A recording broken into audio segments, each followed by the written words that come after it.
then assess natin, makita natin yung pricing, then doon kayo makakapag-decide kung ano ba talaga yung priority. Madali naman kami kausap pagdating sa pricing. So, sales, HRIS, Tapos kayo, yung sir? performance ng KPI talaga ng mechanic. Daming backjobs eh. Bakit tinulo namin sa mga backjobs eh. Siyempre, customer loss din yun pagka ganun. Yes. Kung kukunin nyo na lang din yung kailangan nyo na yan, pwede nating isama na yung buong HRIS din. So, yun yung nag-compute ng payroll, ng attendance, ng leave, Skills management. skills management. Pwede yan, sir. Makikita niya, sir, sino yung may mga ganitong skills. Tapos ano yung nangyari doon sa competence niya. Ganun. Na-connect din po yun sa mga back job. Kasi usually malalaman, matatrack natin, sino may pinakamaraming back job. Kaya mo i-refine yung workforce po ninyo pagdating sa skills.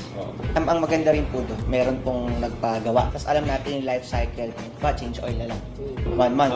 Pwede tayong sales natin, or kung ba may app po kayo, pwede nating i-follow up na, Actually, change oil. yun nga. Pwede Yun automated yung sinasabi ko sa'yo na gagawa tayo ng app. Kaya rin, sir, nag-avail siya ng change oil ngayon. Di ba 1 month change oil ulit?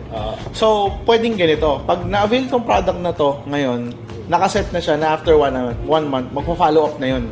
Kaso, ang dami nun eh. Hindi lang change oil. May... Kaya yun, sir. Yun ang power ng app, sir. Pinakamarami po namin nagawang ganyan, 14,000 SKU. Hindi nyo naman kailangan ng schedule a visit, yung booking, ganyan. Pwede rin yun. Kasi minsan may mga nagmamadaling mga customer. Lalagyan po ba natin ng warehouse management? Gaano ba kalaki yun, sir? Kasi ganun kalaki pa eh. Pero magulo na rin eh. From the moment na dumating ang stocks, nag-ini-inventory na yun hanggang paglabas, hanggang pagdating sa shop. Nananakawan ba kayo? Yun naman yung tanong dyan eh. Ang problema namin ngayon, hindi namin matrack yung inventory kasi Order kailangan mo nyo. pa rin ng tao, di ba? Taga-bilang. Bali sir, lagi Ino-onboard na lang. I-ano mo na lang. Pwedeng barilin, pwedeng i-onboard. Barcode na lang. Oo. Tapos pag may barcode na hindi na kailangan ng tao na mag-check araw-araw ng inventory. Technically, May online na kayo, sir. Oo, May online na, inventory na kayo, sir. Babawasan lang yung tao mo dahil syempre, mas konti yung gagawin niya dahil naka-digital. So, ibig sa 2-3 tao, kaya gawin yan. For motor business, notification, booking, loyalty system. Basically, mobile app. Open for Android and Apple. This is for customer. And then, meron tayong admin panel, which is yun naman yung sa inyo. This would help you bridge the relationship between you and the customer by putting notification system, may booking, may loyalty system, and then nakikita nyo din dun yung mga products ninyo. Okay, kung ito lang, price? Siguro sir, mga ano yan. Kung gusto niya sir, lagyan na natin ng e-com. Paano yun? Anong mangyayari dito? Ecom. Ano sir? Di ba sir nagbebenta kayo ngayon? Sa ano? Pwede na rin silang bumili dito. So integrate natin with JNT. So yung mga products na nilalagay nyo, pwede nilang i-check out doon. At ito yung app na pang ano namin, startup namin. Tapos merong shop. Tapos ito yung cart mo. App na yan, sir. App na po yan. Gusto niyo pa, ganito yung gawin natin sa inyo. According sa brand nyo. Galing, ano? Pagkasama yung system, sa magkano abutin. Kayo na mabahala sa mga lahat ng... May Ay, mga, ganyan siyang- may mga permits yata yung paggawa ng mga ganito. Di ba? Wala. Sa stores, compliant sila. Bago Kami nyo na nagko-comply. ma-upload. Kami na po bahala doon.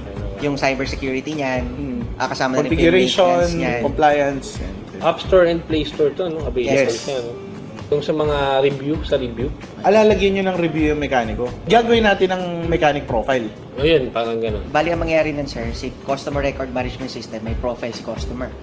Kasi kukonect natin dun yung sino yung mechanic niyan, binili niyang parts, Yun. problema niya. Yun. Yan. Pwede yung ilagay doon sa app. Yes. Or, Connect po. Sa admin panel yun, sir. Magsisimula yung transaction sa app, tapos lalabas sa admin panel. Lahat. Yes. Magkano ang down payment, sir? 40%. 40%. Lalo pa talagang bawas yun. Sige, sir. Kayo. Pwede niyo naman tawaran, sir. Maba naman, sir. Dala, sir, sana natin.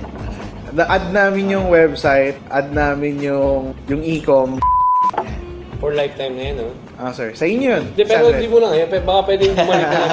Gusto ko malinaw yung mga gusto kong mangyari. Sa breakdown naman, sir, na mga gusto niyo mangyari, yung flow. Per module po kasi yan. Kaya po, lahat po yan mangyayari sa documentation. Pagka ginagawa natin yung system, sir, sa design namin ng milestone, may involvement talaga kayo. Involvement nyo is definition and approval. So, 2 months lang yun, ano? 2 months. Pero ito, Kaya nga, madali lang to. pag walang problema sa schedules, sambuan lang talaga. Bigyan nyo muna kahit mga 2 araw. Sige, sir. Para ma-dissect ko lang lahat ng info na napag-usapan. Pero investment-wise naman, tingin ko malaking tulong sa mga shops namin. Unang-una, kami pa lang ang meron ganyan. Pinadagdag ka? Paano pag kasama yung sa inventory? Pwede naman pa inventory and warehouse. Magpa-plus po tayo ng mga Pero Dami din. multiple branches. Multi-branches. Pag dun sa bundle na sinasabi mo kanina, yung sa ERP, Ito lahat yun, ah. So, may skills management, may CRM sa sales, kasama na rin yung apps dyan. POS, Oh, sir. tas app. Mga ano to, sir? Mga... Pero sa tingin nyo, mas maganda kung sabay, ano? Sir, mas mura namin mabibigay kapag binandel nyo. Binandal. Pwede mo ba ako bigyan ng ano nun? Rotation, tapos para makita ko Pwede, sir. lahat ng gagawin ninyo. Pwede, sir. Pwede, sir. Apo. Papag-aralan ko lang. Sige, sir. Yun, sa dalawa, yung mapapag-compare ko doon. Okay, sir. Sa ganito po kasi sir, parang sa amin po kasi, although mahirap siya, pero dahil lagi namin ginagawa. Oo, Sabay-sada sanay na na kami. Kaya- Kaya we can also suggest Pati sa ano process and module, alam namin. Okay, di gano'n na lang muna siguro. Tayo namin yung email. Later tonight, sir, ang padala namin. ERP, di yun na, para isang, mas makakamura ba dun, sir? Opo. Di ano lang yun, love, one-time payment na yun. Actually, may dalawa kaming after sales. Number one, yun yung warranty. Magkano ang gastos sa maintenance?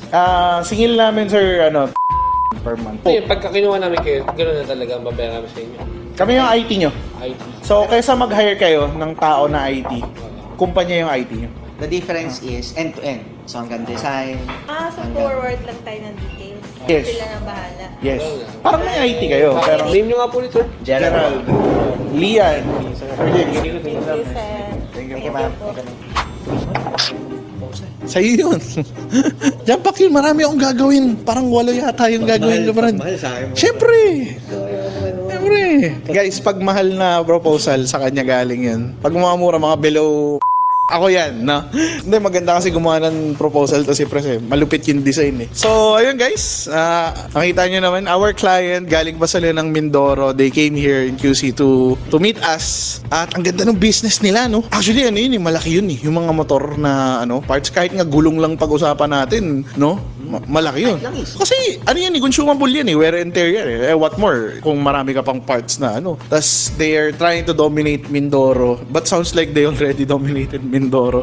No, but they expand more and they needed systems to help them do that para ma-monitor nila everything real time and syempre ma-assist yung expansion na gusto nila, no? Ang ganda nga nung sinabi ni mo, parang naisip niyo, pwedeng nationwide to kapag ganito yung capability, no? Which is gano'n naman talaga, no? Kasi kapag may system ka na, kahit dali mo pa sa Japan yan, wala namang problema, di ba? Online naman yan, eh. Pag lagin mo ng dashboard mo, magkano yung benta ng branch ko sa Japan. Ganun yan, eh. Saka pag kagaya na, nasa distribution business din sila. Oo. Kapag mag-acquire ka ng mga bagong brands or Walang new problema. products, Oo. pag nag-pitch ka sa brand owner at meron kang system, pwede mong ipakita yun na kaya mong i-end-to-end yung pag-handle nung kanilang mismong product. Tapos pag nagamit mo na yun, may proof of concept ka, may numbers yan. Ito yung nabebenta niya. Yes. No, So diba? dahil efficient ang pag-handle mo ng products, yung brand natutuwa na may inventaryo ka pala, may end-to-end ka sa lahat ng branches mo. Yung brand, mas nakukuha mo yung deal na nabibigay nila sa'yo kasi mas efficient ka gumalaw. And yun naman ang gusto ng lahat ng ibang mga negosyo, makipag-partner sa mga efficient na negosyo. Kung kayo nasa distribution business kayo at you would like to go into scaling, mas malaking expansion, kailangan mo talaga ng ERP. Streamline yan. ERP talaga yan. Number one, ERP. Let's see, no? Samahan niyo rin kami, no? If ever mag-ocular tayo into their, sa Mindoro, pre, sama ka ba? Sama ka? Ocular to eh. Siyempre. Siyempre. Pwede naman hindi eh. Hindi, kailangan nating makita. Pero dapat pag pumunta tayo sa Mindoro, hindi tayo mag-aeroplano. Dapat magbabarko tayo. Anyway, guys, tingnan natin kung saan tayo mapupunta. Kung talaga ba makapunta tayo doon. See you on the next vlog. Thank you very much, guys.